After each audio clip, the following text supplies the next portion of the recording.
Break کے بعد ایک بار پھر آپ کی خدمت میں حاضر ہیں، بقیہ سوالات آگے خدمت میں پیش کرتے ہیں۔ السلام علیکم۔ علیکم السلام۔ میرا سوال ہے کہ مجھ پہ غسل واجب ہوا تھا اور میں نہانے کے لیے حمام میں گئی۔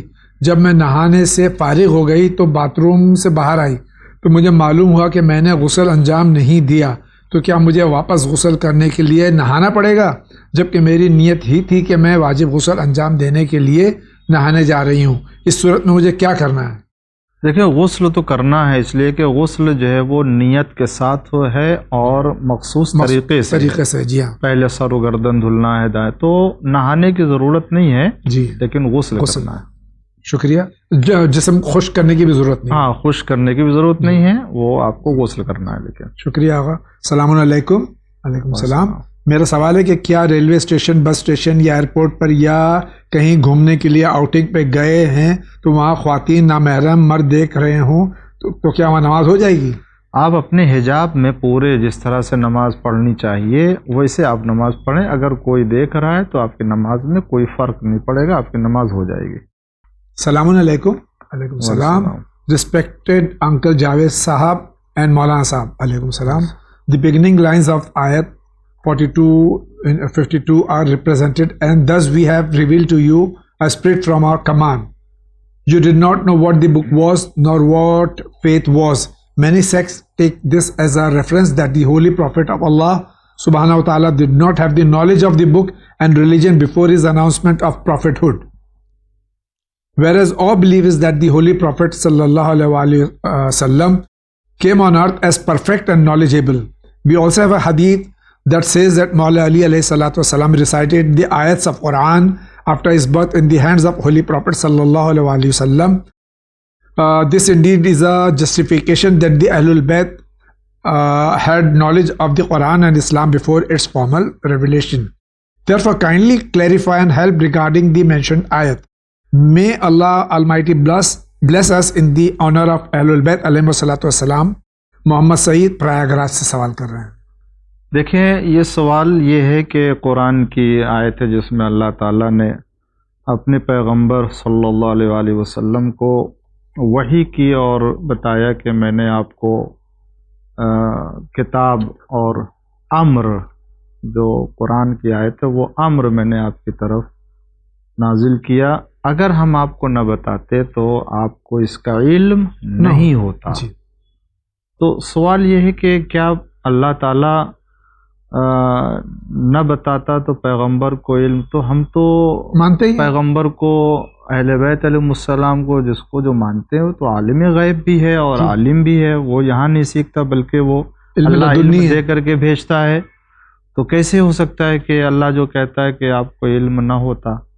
اس آیت کا ترجمہ یہی ہوتا ہے کہ اگر نہ بتاتے تو آپ کو خبر نہیں تھی اس چیز کی۔ تو دیکھیں، یہ مسئلہ واضح ہے بالکل کہ ہمارے یہاں جو نبی ہوتا ہے وہ نبی ہوتا ہے، یہ ایک مسئلہ ہے، اور ایک وقت آتا ہے جب وہ نبی اپنی نبوت اور رسالت کا اعلان کرتا ہے۔ جی۔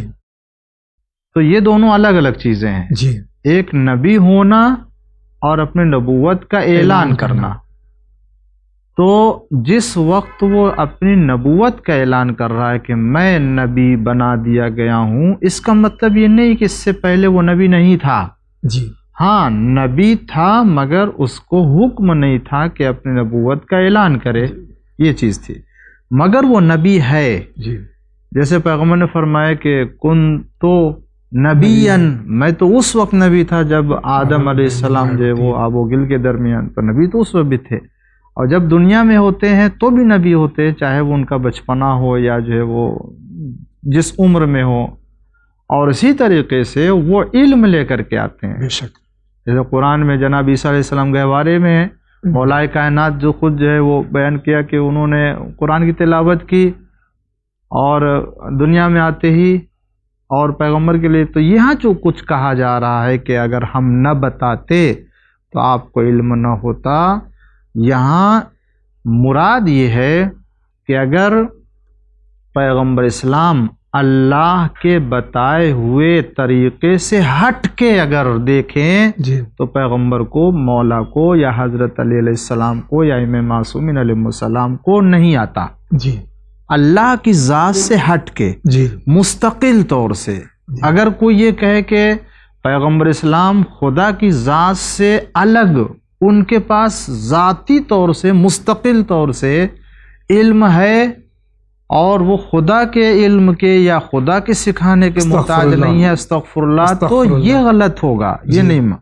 لیکن اگر ہم یہ کہتے ہیں کہ جو کچھ بھی ہے اور جو کچھ بھی سیکھا ہے ان کے پاس جو بھی ہے وہ اللہ تعالیٰ ہی کے عطا سے ہے، اللہ تعالیٰ کی تعلیم کرنے سے ہے، عطا کرنے سے ہے، تو اس میں کوئی عرض نہیں ہے. ہم بھی مانتے، آپ بھی مانتے. تو جو کچھ تھا ان کے پاس اللہ کے، تو اللہ سے ہٹ کے اگر دیکھیں تو ہاں نہیں جانتے آپ. لیکن اگر اللہ کو ذریعہ بنائیں گے تو اللہ ہی نے عطا کیا. بے شک آپ عالم ہیں، سب کچھ ہیں، اور ہم مانتے ہیں اہل بیت علیہم السلام غیب کے عالم ہیں، سب کچھ جانتے. قرآن میں ہے، وہ دیکھتے ہیں اعمال کو. کون دیکھتا ہے؟ کون شاہد ہے؟ وہ اہل بیت علیہم السلام شاہد ہے. شکریہ آقا. السلام علیکم. وعلیکم السلام. مجھے لاسٹ ایئر کے 10 روزے قضا کرنا ہے اور اس سال کے روزے نہیں رکھ سکتی کیونکہ میری ڈیلیوری شعبان میں ہے. آپ بتائیے نیکسٹ ایئر قضا کر سکتی ہوں کیا یا کفارہ دینا ہوگا؟ نہیں، دیکھیں اب اس وقت رمضان کے آنے سے پہلے اگر روزہ رکھنا ممکن ہے، میں سمجھتا ہوں مشکل ہوگا، لیکن یہ تاخیر اگر آپ نے کی ہے قضا کرنے میں تو آپ کو کفارہ دینا ہوگا، کیونکہ اب وہ جو 10 روزے چھوٹے ہیں وہ عذر کی بنا پر ہے تو قضا کرنا ہے، ٹھیک ہے قضا ہوگا. لیکن اگر رکھ لیتے تو ادا ہو جاتا، لیکن جان بوجھ کے تاخیر کیا ادا کرنے میں. اب اگر اگلے سال کریں گے تو پھر کفارہ دینا پڑے گا اس کا. شکریہ آقا. ہمارے مدر کے میکے سے زمین حق ملا، ان کا انتقال ہو گیا ہے. فادر نے سیکنڈ شادی کی. ہم 4 بردرز بھائی ہیں. فادر کا حق زمین پہ ہے یا نہیں؟ ہاں، فادر کا حق ہوتا ہے، اس لیے کہ بیوی کے جائیداد میں شوہر کا بھی حق ہے اور شوہر کے جائیداد میں بیوی کا بھی حق ہوتا ہے، مگر اولاد ہونے نہ ہونے کی تفصیلات اس میں، مگر یہاں باپ کا بھی یعنی شوہر کا حق ہے بیوی کے پراپرٹی میں. شکریہ آقا. السلام علیکم. وعلیکم السلام. آج کل یہ کافی ٹرینڈ چلا ہوا ہے کہ لوگ اپنی شادیوں میں ریسیپشن رکھتے ہیں جہاں پر دلہن سج دھج کر اسٹیج پر آتی ہے اور سب نامحرم دوست رشتہ دار کے بیچ میں بیٹھ کر فوٹوگرافی ہوتی ہے. یہ کہاں تک جائز ہے اور عالم دین اس پر کیوں کھل کر روک نہیں لگا رہے ہیں؟ شادی میں حرام کام کر کے پھر لوگ شادی کی بعد زیارت میں جاتے ہیں. کیا ایسے کاموں سے خدا اور رسول اور اہل بیت راضی ہیں؟ جی بالکل صحیح سوال کیا ہے اور بہت ہی اہم بات کی طرف توجہ دلائی ہے ہمارے برادر نے، مومن نے، جس کی طرف واقعاً ہم سب کو متوجہ ہونا چاہیے. یہ شادیوں میں جو سلسلہ ابھی چلا ہے، پہلی بات تو یہ کہ آپ نامحرموں کے درمیان میں اپنے ناموس کو لا رہے ہیں. آپ کو غیرت، ہمیں غیرت ہونی چاہیے کہ ہم اپنے ناموس کو کسی غیر نامحرم یعنی جو گھر کا فرد نہیں ہے اور نامحرم ہے، چاہے نامحرم کوئی بھی گھر کا فرد ہو یا باہر کا ہو یا دوست ہو یا محلے کا ہو، کوئی بھی ہے، وہ اتنی غیرت ہونی چاہیے کہ ہم اپنے بیوی، اپنے گھر کے ناموس کو کسی دوسرے کی نگاہوں کے سامنے، وہ بھی پورے فل میک اپ کے ساتھ، تو یہ بالکل حرام کام ہے کہ اگر کسی نامحرم کو ہم بلا کے فوٹو کھنچائے یا اس کو دکھائیں. یہ چیز پہلے گھروں میں تھی، گھروں سے اٹھ کے اب باہر اسٹیج کے اوپر آ گئے. تو پہلے اگر وہ لڑکی دلہن رخصت ہو کے گھر میں آتی تھی تو گھر کے بھی جتنے بھی خاندان کے افراد تھے وہ آتے تھے، منہ دیکھتے تھے اور دکھائی ہوتی تھی اور وہ اس میں گفٹ ملتا تھا. یہ تو یہ ایک تو یہ بھی کیونکہ وہ بھی میک اپ کی صورتحال ہوتی ہے، وہاں پہ بھی وہ بھی غلط ہے. اور اب یہ چیز اگر اسٹیج پر ہو رہی تھی اور زیادہ کھل کے جو ہے وہ حرام کام کیا جا رہا ہے. لہٰذا چاہے وہ فوٹو کھینچنے کی بات ہو یا فوٹو کھینچنے کی بات نہ ہو، اگر نامحرم کو بلایا جائے اسٹیج پر اور وہاں پر عورت کو، بیوی کو دکھائے یا کسی دوسرے کو جو وہ نظر میں آئے تو وہ بالکل غلط ہے، اسے نہیں ہونا چاہیے۔ اور ہر مومن کو کم سے کم اتنی غیرت رکھنی چاہیے کہ چاہے وہ اپنے گھر کے ہی، اس سے بہت زیادہ کیا ہوگا جاوید بھائی، ایک بات ہے جو تھوڑا سا اگر یہ بسم اللہ بڑی کلپ بن جائے یا کچھ اس طرح سے، تو اس میں بعض موقع پر اس قدر جو ہے اس پر جو ہے وہ کیا کہتے ہیں توجہ بھی رہتی ہے لوگوں کی کہ نہیں، اگر نہیں بلائیں گے تو لوگ ناراض ہو جائیں گے۔ جی، وہ فلاں گھر کا رشتہ دار ہے، ہمارا قریبی رشتہ دار ہے، اگر وہ نہیں اس کو بلا کے فوٹو کھینچائے تو ناراضگی پیدا ہوگی۔ خدا کو ناراض کرنے کے مقابلے میں آپ ہم دوسروں کی خوشی کو دیکھ رہے ہیں، یہ اس سے بڑا گناہ کیا ہو سکتا ہے؟ بے شک جی۔ ارے بہو یہی تو ہوگا کہ ہمیں نہیں بلایا وہاں پر، آپ کسی کو نہ نہیں، آپ بلائیے، لیکن کیا ضرورت ہے کہ آپ زنانے میں آپ اس کو زنانے میں بلائیے، کیا ضرورت ہے؟ جیسے الگ الگ اسٹیج بنتا ہے، آپ وہاں پر جتنا آتے ہیں لوگ، اور ہے الحمدللہ بہت سے مومنین ہیں کہ جو یہ کام کرتے ہیں کہ وہ الگ الگ جگہ ہوتی ہے، انتظام ہوتا ہے، اور لوگ آتے ہیں، مبارکباد دیتے ہیں، گفٹ دیتے ہیں، چلے جاتے ہیں، بہت اچھی بات ہے، الحمدللہ، خدا برکت دے۔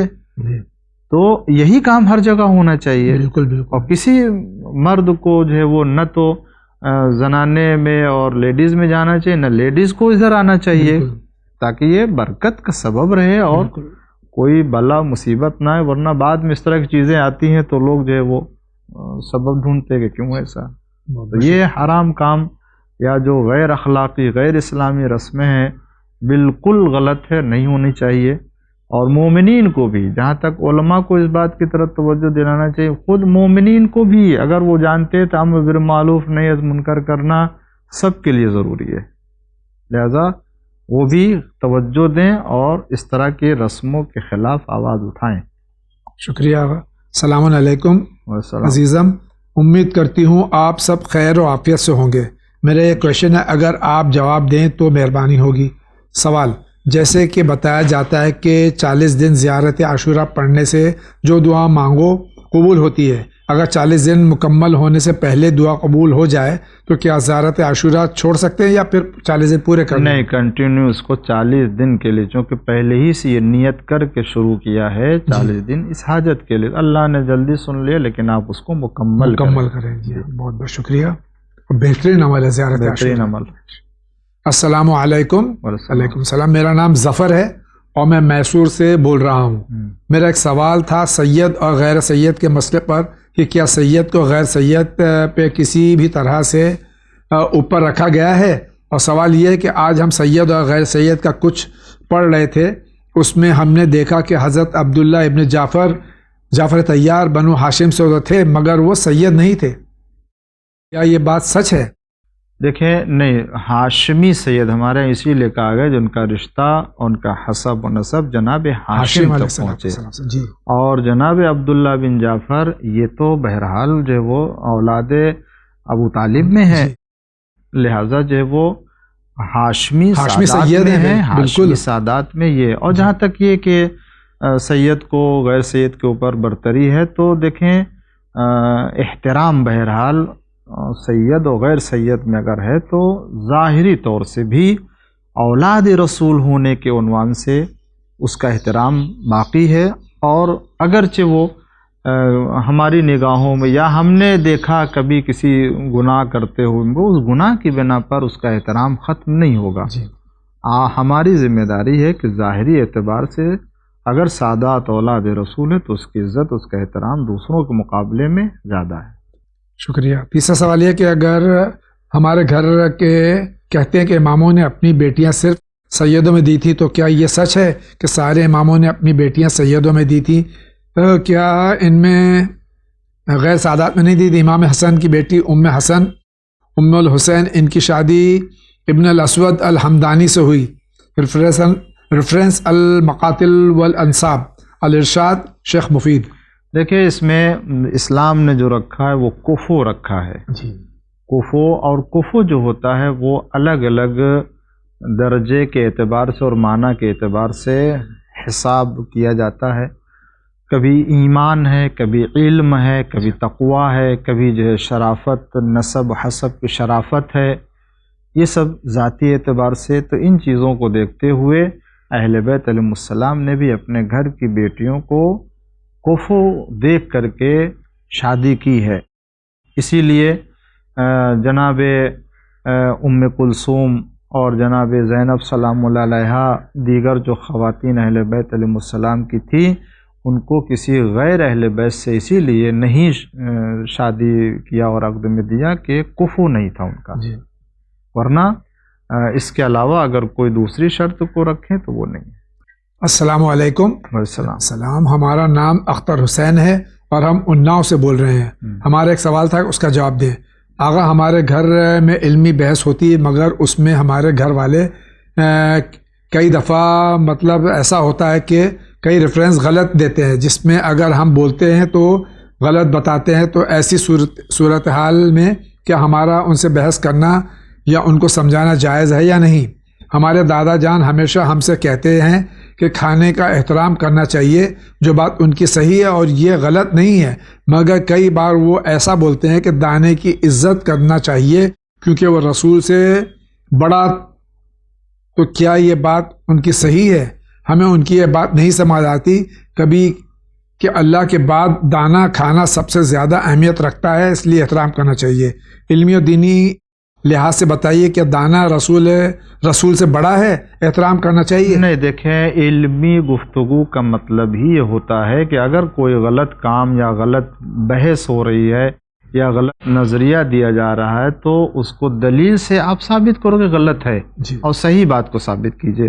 اور جہاں تک دانا اور رسول اللہ کے دیکھیں یاد رکھیں اللہ کے بعد اگر کوئی ہے تو رسول اللہ کی ذات گرامی اس سے بڑھ کے کوئی نہیں ہے.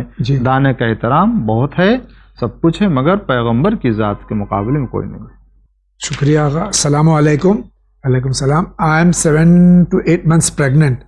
I just want to know کیا ہم بیبی کی شاپنگ کر سکتے ہیں جیسے کہ نیو بورن بیبی جو پیدائش سے پہلے baby clothes and born baby cot etcetera. اکثر لوگ کہتے ہیں کہ بیبی کی شاپنگ نہیں کرنی چاہیے بیبی ارائیول سے پہلے، اس لیے I'm confused. ایسے شاپنگ کرنے میں کوئی پرابلم تو نہیں ہے؟ نہیں، کر سکتے ہیں، کوئی حرج نہیں، کوئی پرابلم نہیں ہے، کر سکتے ہیں. بالکل. بہت بہت شکریہ آغا. السلام علیکم. علیکم السلام. مجھے آپ سے کچھ سوال پوچھنا ہے. میں جونپور سے ہوں. میرا سوال یہ ہے کہ 10 محرم کی کمائی کیسی ہے اور اگر جائز نہیں ہے تو جو مولانا لوگ مجلس کا شام غریبہ پڑھتے ہیں وہ ہدیہ لیتے ہیں تو کیا وہ صحیح ہے؟ دیکھیں حرام نہیں ہے، اور جو لوگ مجلسیں پڑھتے ہیں عشرہ پڑھتے ہیں وہ مجلس کا ہدیہ ہوتا ہے، اور مجلس کا رقم مجلس کی جو رقم ہے وہ کبھی بھی اس میں بزنس میں نہیں ہے، وہ کمائی نہیں ہے. اگر کوئی عشرہ مجالس کو اپنا کیا کہتے ہیں پروفیشنل بناتا ہے اور اس کو تجارت سمجھتا ہے تو وہ پہلے ہی سے غلط ہے، کہ جائے کہ عاشور کے دن کا عمل ہو. لہٰذا جو لوگ مجلسیں پڑھتے ہیں وہ پہلے تو شام غریبہ اور عاشور کے دن شامل نہیں ہوتا ہے، اور وہ ایک ہدیہ ہے جو مومنین دیتے ہیں لے لیتے ہیں، نہیں دیتے ہیں تو نہیں بھی لیتے، ایسا بھی ہوتا ہے. بہت بہت شکریہ. السلام علیکم. علیکم السلام. میرا سوال یہ کہ عورت کے ایام جب ہوتے ہیں تو اس میں مہندی نہیں لگا سکتے کیا؟ مہندی پاک چیز ہے، یہ گناہ ہے کیا ہے؟ رہنمائی فرمائیں. نہیں، اس حالت میں مہندی لگانا مکروہ ہے، حرام نہیں ہے. حرام نہیں ہے. شکریہ.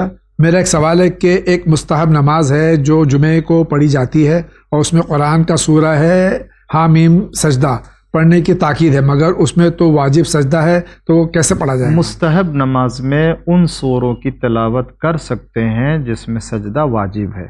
مستحب نماز میں جائز ہے اور آپ کی نماز صحیح ہوگی. اب بعد میں کر سکتے ہیں سجدہ، اور اسی حالت میں بھی کرنا چاہے تو بھی کر سکتے ہیں. السلام علیکم مولانا صاحب و جاوید بھائی. علیکم السلام. میرا سوال ہے کہ گھر میں چاروں کونوں میں کیلے لگوانا اس نیت سے کہ گھر میں برے جنات اور بری بلاؤں سے محفوظ رہیں گے اور گھر میں خوشحالی آئے گی اور گھر میں سکون رہے گا اور بری بلائیں آتما بیڈ سولز گھر میں نہیں آئیں گی. کیا یہ کروانا صحیح ہے؟ کیا اسلام اس کی اجازت دیتا ہے؟ اسلام میں اس کی کوئی حیثیت ہے؟ گھر کو پاک و پاکیزہ بنائیں، تلاوت قرآن کریں، واجبات کو انجام دیں، کسی کا حق گھر میں نہ رہے، یہ برکت کا سبب ہوگا. کیل ٹھوکنے سے کچھ نہیں ہوتا. کیل ٹھوکنے کو نہ میں نے کتاب میں پڑھا ہے اور نہ میں نے سنا. یہ پہلی بار جو سوال یہ خرافات ہیں آغاز صاف کہیے نا. خرافات چیزیں جو وہ ہمارے اسلام میں اس طرح کے کسی طرح یہ خرافات نہیں ہے. شکریہ آغا. السلام علیکم جاوید بھائی اور عالم دین. علیکم السلام. ایک سوال ہے, اگر نماز کے لیے کوئی جگہ نہیں ملی تو کیا ہم اشارے سے نماز پڑھ سکتے ہیں یا قضا کر لیں؟ نہیں, دیکھیں اگر واقعاً آپ کے لیے کوئی جگہ نہیں مل سکی جس میں آپ کھڑے ہو کے یا آرام سے بیٹھ کے نماز پڑھ لیں تو آپ اشارے میں پڑھیے, قضا نہیں کر سکتے. نماز جیسے بھی ادا کرنا ممکن ہے ویسے ہی ادا کیجیے, لیکن یہ خیال رکھے کہ جس وقت آپ اشارے سے پڑھ رہے ہوں وہ آپشن آپ کے لیے کھڑے ہو کے بیٹھ کے نہ ہو. جی تبھی آپ بالکل آخر مرحلے میں کہ اب وہ نماز قضا ہوگی, کسی جگہ کو ڈھونڈیں گے, تلاش کریں گے, نہیں نماز چلی جائے گی تو آپ جہاں بھی بیٹھے ہوئے ہیں بیٹھیں. اشارے میں کیا بیٹھیں گے تو بیٹھ کے تو پڑھیں گے, آپ اشارے میں بھی پڑھیں گے تو بیٹھ کے پڑھیں گے. تو اگر بیٹھ کے پڑھے تو آپ اگر رکوع سجدے کے ساتھ آپ کر سکتے ہیں تو ٹھیک ہے, نہیں کر سکتے وہ بھی سجدے میں بھی نہیں جا سکتے, ممکن نہیں ہے تو اشارے میں پڑھیے. بہت بہت شکریہ آقا. السلام علیکم. وعلیکم السلام. میرا سوال یہ کہ کیا ہم فجر کی نماز سے پہلے جو 2 سنتیں پڑھتے ہیں کیا ہم انہیں اذان یعنی نماز کے وقت داخل ہونے سے پہلے پڑھ سکتے ہیں اور اذان ہونے کے بعد ہم فجر پڑھ سکتے ہیں؟ دیکھیں اگر وقت داخل نہیں ہوا ہے تو نہیں پڑھ سکتے. آپ کو وقت داخل ہونے کے بعد ہی پڑھنا. اب اذان کا مسئلہ ہوتا ہے کہ ہاں اذان کا وقت ہو چکا ہے اور اذان شروع ہوئی ہے, تو اب اگر آپ اس وقت نماز پڑھ رہے ہیں تو ہو جائے گی, آپ 2 رکعت وہ پڑھ سکتے ہیں. لیکن اذان ہو رہی ہے وقت داخل ہونے سے پہلے تو آپ اس میں نہیں پڑھ سکتے. معیار جو ہے وقت کے داخل ہونے کا ہے. بہت بہت شکریہ آقا. مولانا صاحب جاوید بھائی کو میرا سلام. علیکم السلام. میری شادی نہیں ہو رہی ہے, بہت دعا کر لیا اور ہم غلط کام کی طرف جا رہے ہیں, تو کیا کریں ہم اپنے کو کنٹرول نہیں کر پاتے؟ پلیز جواب ضرور دیجیے گا. دیکھیں اس شکل میں آپ اپنے کو تنہا نہ رکھیں, ہمیشہ آپ لوگوں کے درمیان رہیں اور اللہ سے دعا کریں اپنے اس حالت کے بارے میں, اور ذاتی طور سے یعنی شخصی طور سے آپ کو اس سلسلے میں زیادہ محنت کرنا ہوگا. وہ یہ کہ جس وقت اس طرح کے خیالات آئیں آپ اس کے برعکس آپ اپنے آپ کو کیوں نہیں جو ہے وہ اسے صحیح راستے کو اوپر لاتے, کیونکہ اللہ نے انرجی دی ہے, طاقت دی ہے, قوت دی ہے, تو آپ اس کو اپنے سیدھے اور صحیح راستے کو اوپر لگائیں. اس سے کیا ہوگا کہ جو خیالات آپ کے دماغ میں آ رہے ہیں وہ خیالات فوراً ختم ہو جائیں گے, دور چلے جائیں گے, اور آپ اپنے کو اس سلسلے میں بہت ہی احتیاط سے رکھیں کہ ایسے خیالات نہ آنے پائیں. اور کوشش کیجئے کہ شادی آپ کر لیں, اور جہاں تک آپ کی شادی نہ ہونے کی نہیں معلوم رکاوٹ کیا ہے آپ اس سلسلے میں جو ہے وہ نظر کر لیں کہ اگر میرے لیے رشتہ اچھا آ گیا, میری شادی ہو گئی تو میں 5 روزہ رکھوں گا, تو انشاءاللہ آپ کا رشتہ بھی ہو جائے گا اور یہ پریشانی بھی دور ہو جائے گی. بہت بہت شکریہ آقا. السلام علیکم آقا. علیکم السلام. میرا سوال ہے کیا دلہن کے فوٹوز اسٹیٹس پر رکھنا جائز ہے؟ آج کل زیادہ تر یہ دیکھنے کو ملتا ہے کہ مبارکباد دینے کے لیے سب زیادہ تر اسٹیٹس پر دولہا دلہن کا فوٹوز رکھتے ہیں, میک اپ ساتھ ہو یا میک اپ کے بغیر. ابھی آپ نے عرض کیا, ابھی میں نے عرض کیا, اور اس میں جو ہے وہ اگر حجاب نہیں ہے تو حرام ہے کہ آپ جو ہے وہ کسی نامحرم کے سامنے اپنے آپ کو لا رہے ہیں, اور کوئی نامحرم مرد دیکھ رہا ہے, اس لیے کہ باحجاب عورت کو دیکھنا بھی حرام ہے بے حجاب میں, کیونکہ ایک مرتبہ کوئی حجاب کرنے والی نہیں ہے عورت, ایسے قوم کی جو حجاب نہیں کرتی ہے اس کو دیکھ رہے ہیں, کوئی وہ نہیں ہے, لیکن ایک مرتبہ ایسی خاتون ہے اس کو بھی میں آغاز میں تھوڑے وہ چاہوں گا کہ اس کو بھی اس نیت سے دیکھیں, میں نے کہا دیوار وغیرہ دیکھ رہے ہیں, ہاں اسی لیے میں نے کہا کہ وہ اس کو دیکھ رہے ہیں, کوئی اس میں نیت ایسی نہیں ہے تو ٹھیک ہے, لیکن ایک ایسی خاتون ہے جو اسلامی پردہ کرنے والی ہے, مگر اس کی فوٹو جو ہے وہ آ گئی ہے کسی منظر عام پر، تو آپ کسی مومن کو دیکھنے کا حق نہیں ہے اس کے لیے. اور یہ جو لوگ ڈی پی رکھتے ہیں مناسب نہیں ہے، بالکل جو ہے وہ غیر اسلامی حرکت ہے. شکریہ آقا. میرا سوال ہے کہ اگر ہم نماز میں کوئی غلطی کریں اور بعد میں سجدہ سہو کرنا بھول جائیں تو کیا کریں؟ اکثر میں مصلی پر ہی بیٹھا ہوتا ہوں اور تسبیح پڑھ رہا ہوتا ہوں، یاد آتا ہے کہ سجدہ سہو نہیں کیا. ہاں، جس وقت یاد آ جائے اس وقت سجدہ سہو کر لے. شکریہ آقا. السلام علیکم آقا. وعلیکم السلام. میرا ایک سوال ہے کہ مرد کا کان چھدوانا کیسا ہے؟ کیا کسی معصوم نے اپنے کان چھدوائے تھے؟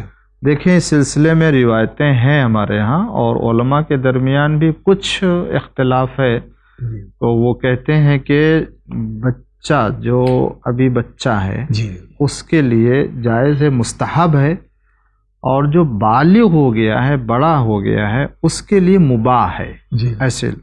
مگر بعض دوسرے علماء کہتے ہیں کہ یہ عمل مستحب ہے، اور خواہ وہ بالغ ہو یا بالغ نہ ہو، اس لیے کہ روایتوں میں، اسلامی روایتوں میں یہ وارد ہوا ہے کہ اس کا کان جو ہے وہ گوشوارے اور بندے جو ہے ڈالتے ہیں.